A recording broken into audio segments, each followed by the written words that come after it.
Christine Nedelec de France Nature Environnement Paris. Nous, on a monté cette fédération d'associations en 2016.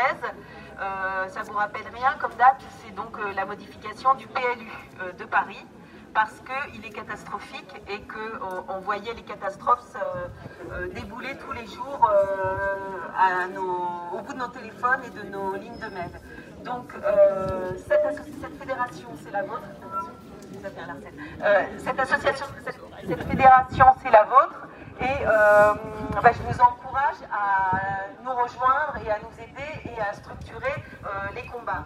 Paris, c'est une des villes les plus denses du monde, mais elle arrive aussi en densité après un certain nombre de villes du tiers-monde. Donc nous ne voulons pas que la santé des habitants devienne problématique, et elle l'est déjà.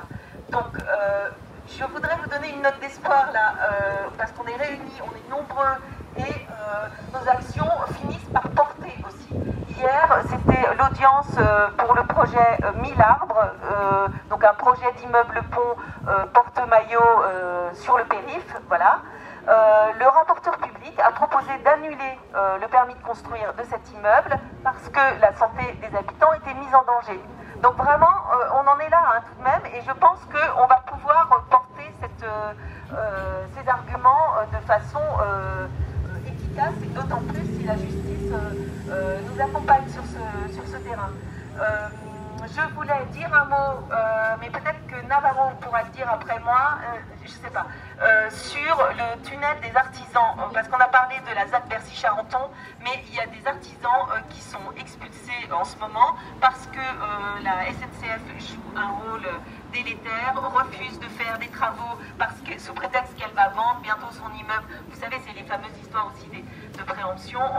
On laisse pourrir les immeubles et puis après, on en fait ce qu'on en veut. Et donc là, il y a des emplois à la clé et des vies, des histoires humaines qui deviennent catastrophiques. Donc j'espère que ça va trouver une solution, mais vraiment, on est dans un cynisme phénoménal. Les derniers mots, je voudrais dire que Anne Hidalgo se fait passer pour la mer la plus verte du monde, la plus écolo du monde.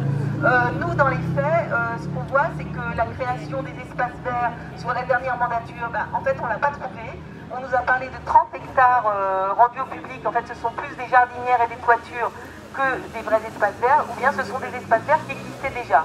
Et je ne vous parle pas de tous les espaces verts que la ville était censée protéger, les espaces verts protégés, dans lesquels des permis de construire sont autorisés.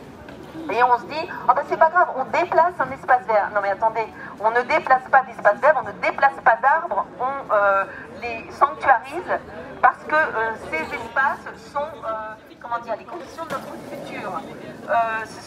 C'est la nature qui s'est piégée le carbone, et c'est pas nous, et c'est pas notre technologie. Donc, courage, et on va continuer. Et s'il faut aller évidemment en justice pour faire valoir nos droits, on le fera. Mais la détermination, c'est très très important. Je vais passer la parole à Bernard, qui va parler. On va attendre tout le monde. Merci. Merci.